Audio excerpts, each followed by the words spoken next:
I'm even still awake, awake enough to answer the phone. But I knew it would be you, cause I was hoping that you'd call, hoping you would say that you were sorry, but you don't apologize at all. And it's not okay, and it's not alright. What have you been doing with those guys all night?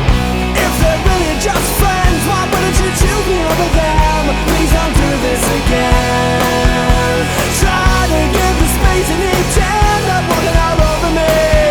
Please don't do this to me. Oh no, please don't do this to me.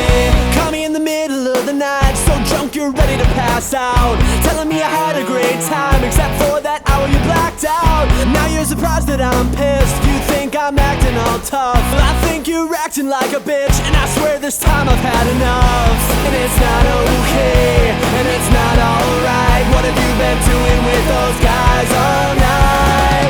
If they're really just